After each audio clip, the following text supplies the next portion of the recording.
Anime के start में हम देखते हैं कि दो किंगडम्स कैजाला और मैजोलू के बीच में एक बहुत भयानक वॉर छिड़ी हुई थी। उन दोनों किंगडम्स के बीच में एक और किंगडम आता था कैपाला, जिस किंगडम के लोग वॉर की वजह से बहुत ज्यादा सफर करने लग गए। ना उनके पास रहने की जगह थी और ना ही खाने के लिए खाना। वो लोग अब बस एक ही चीज चाहते थे कि अब कोई मसीहा आके उन्हें बचाए और उनकी मदद करे। अब हम देखते हैं कैपाल के राजा लैट्रो और उनकी पत्नी माया का एक बच्चा पैदा होता है। एंड जब वो पैदा हुआ था तो रोशनी इतनी तेज थी कि मानो सूरज खुद नीचे आ गया हो। सारे जानवर वहाँ उस बच्चे को देखने आए थे। एंड जहाँ वो पैदा हुआ था वहाँ से ऐसी ऑरा आ रही थी कि मानो खुद भगवान ने जन्म लिया हो। लैट्रो और माया अपने बच्चे का नाम सिद्धार्थ रखते हैं। सिद्धार्थ के पैदा होते ही उसकी मम्मी उसे गले से लगाती हैं और उसे आखिरी बार देखकर खत्म हो जाती हैं, जिसपे लैट्रो बहुत दुखी हो जाता है और सिद्धार्थ भी रोने लगता है। उसके बाद उस किंगडम में एक प्रीस्ट आता है अशीडा, जो सिद्धार्थ को देखते ही बहुत शॉक्ड हो जाता है और लैट्रो से बोलता है, ध्यान से देखो, इसका एक हाथ आसमान की तरफ है और दूसरा हाथ जमीन की तरफ। ये कोई मामूली बच्चा नहीं है, ये पैदा हुआ है पूरी दुनिया पर राज करने के लिए। 10 साल बीत जाते हैं और सिद्धार्थ अब थोड़ा बड़ा हो जाता है। वो कुछ बच्चों के साथ बैठ के एक टीचर की बातें सुन रहा होता है, जो उन सबसे कह रहा होता है कि तुम सब जल्दी से बड़े और स्ट्रांग हो जाओ ताकि तुम कैपाल की रक्षा कर सको और दुश्मनों को मार सको। तभी सिद्धार्थ खड़ा होता है और पूछता है कि जब लोग मर जाते हैं तो क्या होता है, जिसपे टीचर बोलता है कि जब लोग मर जाते हैं तो मर जाते हैं। सिद्धार्थ को ये आंसर कुछ खास नहीं लगा तो वो फिर से वही सवाल पूछता है, जिसपे टीचर बोलते हैं कि चुपचाप बैठ जाओ, मैं यहाँ पढ़ाने आया हूँ, तुम लोगों के क्वेश्चंस के आंसर देने नहीं। सिद्धार्थ दुखी होकर बैठ जाता है। फिर एक दोस्त जैद उससे बोलता है, चलो हम लोग यहाँ से भाग चलते हैं, क्योंकि यहाँ पे रह के उसको नींद आ रही थी। जैद, सिद्धार्थ और उसका एक और दोस्त वहाँ से भाग जाते हैं एंड एक जंगल में आ जाते हैं। जैद अपने साथ तीर धनुष भी लाया था क्योंकि उसे शिकार भी करना था। उसके सामने एक खरगोश आता है जिसे जैद मारने वाला था, लेकिन तभी सिद्धार्थ उसे रोक देता है और वो खरगोश बच के वहाँ से भाग जाता है, जिसपे जैद उस पे गुस्सा हो जाता है और सिद्धार्थ को वहाँ से जाने के लिए कहता है। सिद्धार्थ वापस लौट रहा होता है, लेकिन तभी उसको चिल्लाने की आवाज आती है। वो भाग के वापस जाता है तो देखता है कि उसका दोस्त जैद एक दलदल में फंस चुका है। सिद्धार्थ उसे बचाने की कोशिश करता है लेकिन बचा नहीं पाता और उसका दोस्त जैद मारा जाता है, जिसपे सिद्धार्थ बहुत दुखी हो जाता है और अपनी दूसरी मम्मी के पास जाके रोने लगता है। वो अपने कैसल में किसी से बात नहीं कर रहा होता, ना ही कुछ खा रहा होता है। तभी उसके पापा लैट्रो एक वॉर से वापस आ जाते हैं और वो सिद्धार्थ को आके समझाते हैं कि अब वो बड़ा हो गया है, उसे स्ट्रॉन्ग बनना होगा। वो उसे कहते हैं कि अब तुम्हें तलवारबाजी सीखनी चाहिए। स्टार्टिंग में सिद्धार्थ को बहुत दिक्कत होती है, लेकिन 5 साल बाद वो बहुत अच्छा हो जाता है तलवारबाजी में। इसके बाद हम देखते हैं एक सैनिक अपने घोड़े पे बैठ के आता है और बताता है कि हमारे किंगडम पे कैजाल किंगडम ने वॉर डिक्लेयर कर दिया है। लैट्रो सिद्धार्थ से बोलता है कि अब तुम भी बड़े हो गए हो, तुम भी हमारे साथ वॉर में चलो। जिसपे सिद्धार्थ उससे पूछता है कि आखिर हम वॉर कर ही क्यों रहे, हम शांति से क्यों नहीं रह सकते। जिसपे लैट्रो से बताता है कि अगर हम कैजाला से वॉर नहीं करेंगे तो वो लोग हमारे साथ बहुत बुरा करेंगे। अब हम वॉर का सीन देखते हैं जिसमें बहुत सारे मासूम लोग मारे जा रहे थे। सिद्धार्थ भी ये सब देख रहा होता है और बहुत दुखी हो जाता है। तभी उसको कैजाला के कुछ सैनिक घेर लेते हैं और उनका लीडर सिद्धार्थ को मारने के लिए उसकी तरफ आ ही रहा होता है, जिसपे सिद्धार्थ कुछ नहीं करता, बस चुपचाप खड़ा रहता है और उसको दुख भरी आंखों से देख रहा होता है। वो लीडर बस उसके पास आ ही चुका था, लेकिन तभी उसके लीडर के मुंह से खून निकलता है एंड वो अपने आप जमीन पे गिर के मर जाता है। किसी को समझ नहीं आ रहा होता कि ये क्या हुआ। वो सब अपने लीडर को लेके वहाँ से भाग जाते हैं।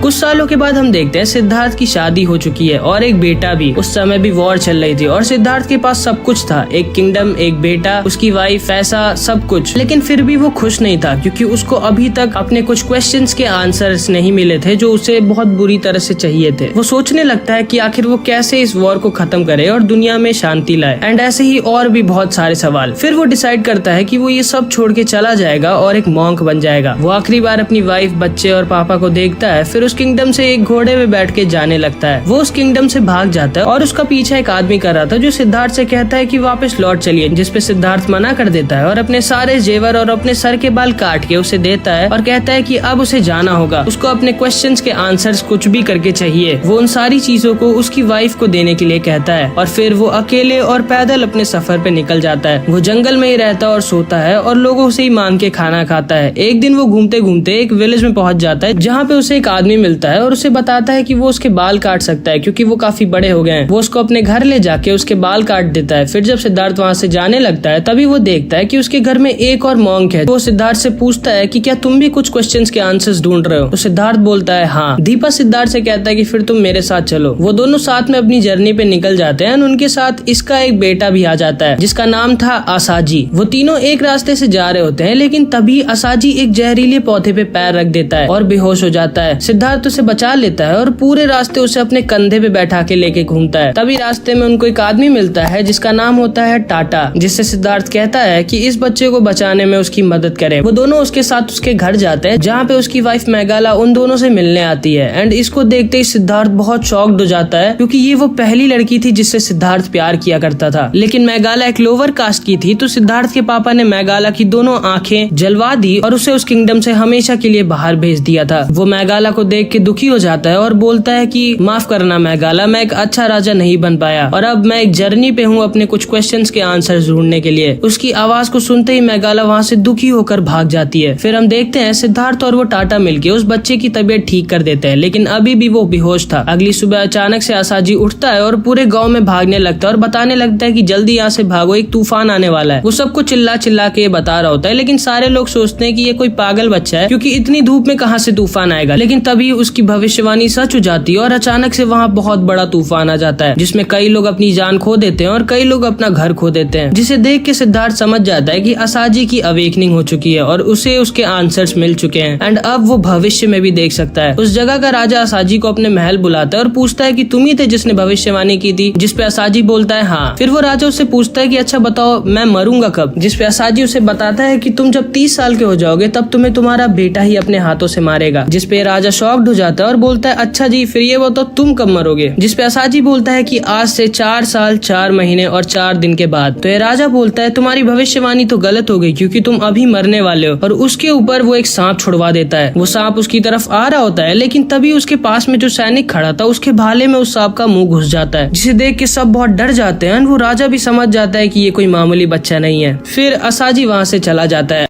अब हम देखते हैं सिद्धार्थ, दीपा और आसाजी अपनी जर्नी पे निकल जाते हैं और बहुत लंबा सफर तय करने के बाद वो एक ऐसे जंगल में आते हैं जहाँ बहुत सारे मॉन्क्स अपने क्वेश्चंस के आंसर्स ढूंढ रहे थे और बहुत हार्ड ट्रेनिंग कर रहे थे। वो दोनों भी अपनी ट्रेनिंग वहीं शुरू कर देते हैं। आसाजी उनके साथ ट्रेनिंग तो नहीं करता, लेकिन वो दूर से बैठ के सिद्धार्थ को देखता रहता था और ये दोनों बहुत हार्ड ट्रेनिंग करते हैं। उन दोनों के बाल भी बहुत बड़े हो जाते हैं और वो दोनों वीक भी बहुत हो जाते हैं। और देखते ही देखते 4 साल 4 महीने और 3 दिन बीत जाते हैं। आसाजी सिद्धार्थ के पास आता है और उसे बताता है कि मेरा टाइम अब आ चुका है, कल फुल मून की नाइट है और कल वो खत्म हो जाएगा। जिसपे सिद्धार्थ उसे बोलता है कि क्या तुम्हें मौत से डर नहीं लगता, जिसपे आसाजी उसे बोलता है कि एक ना एक दिन तो हम सबको मर जाना है और उसने जिस काम के लिए जन्म लिया था उसके लिए उसका मरना बहुत जरूरी है। सिद्धार्थ उससे पूछता है कि आखिर किस चीज के लिए तुमने जन्म लिया था, जिसपे आसाजी उसे बताता है कि उसकी लाइफ का गोल उसकी पूरी जिंदगी तुम्हारी मदद करना था और तुम्हारे सवालों के आंसर्स को ढूंढने में मदद करना था। सिद्धार्थ उसे बोलता है नहीं, मैं तुमको कल मरने नहीं दूंगा। वो अगले पूरे दिन आसाजी का ख्याल रखता है और देखता है कि उसको जरा सी भी चोट ना लगे। और रात में सोते टाइम वो आसाजी को एक पेड़ में ऊपर बांध देता है, ये सोच के कि अब आसाजी कहीं नहीं जा सकेगा और इस रात वो उसे कुछ भी नहीं होने देगा। फिर वो उसी पेड़ के नीचे बैठ के मेडिटेशन करने लगता है, लेकिन तभी उसकी आंख लग जाती है और पास में एक खरगोश आता है जो उस पेड़ पे चढ़ के उसकी रस्सी को काट देता है। आसाजी उस खरगोश का पीछा करते करते कुछ वुल्फ्स के बच्चों के पास आ जाता है जो बहुत भूखे थे और आसाजी वहीं पे लेट जाता है। तभी सिद्धार्थ की आंख खुलती है और वो आसाजी को ढूंढने लगता है। ढूंढते ढूंढते उसे आसाजी मिल तो जाता है, लेकिन बहुत देर हो चुकी थी। वो पूरी वुल्फ की फैमिली आसाजी को नोच नोच कर खा रही थी। सिद्धार्थ इस चीज को देखता है और उसे खुद को संभाला नहीं जाता। वो उधर से भाग जाता है और एक जगह जाके बहुत ज्यादा रोने लगता है। फिर वो अपने शरीर को इतना ज्यादा दर्द देने लगता है जिसे देख के खुद बाकी मॉन्क्स भी डर जाते हैं और वो उसे बोलते हैं कि बस करो वरना तुम मर जाओगे। जिसपे सिद्धार्थ बोलता है कि उसका दर्द आसाजी और बहुत सारे लोगों के सामने कुछ भी नहीं। वो ना तो खाना खाता है और ना ही पानी पीता है। वो एक ऊंचे से पहाड़ पे बैठ के मेडिटेशन कर रहा था, तभी तूफान आ जाता है और सिद्धार्थ बगल की खाई में गिर जाता है। फिर जब उसकी आंखें खुलती हैं तो वो अपने आप को एक नदी में तैरता हुआ पाता है और उसकी बॉडी बिल्कुल भी हिल नहीं रही होती, बस केवल उसका दिमाग चल रहा होता है और वो सोचता है कि क्या यही मौत है। तो बस इस वीडियो में इतना ही। आई होप कि तुमको वीडियो अच्छी लगी होगी। वीडियो अच्छी लगी तो लाइक जरूर से कर देना। मिलते हैं अगली वीडियो में, तब तक के लिए अपना ख्याल रखना।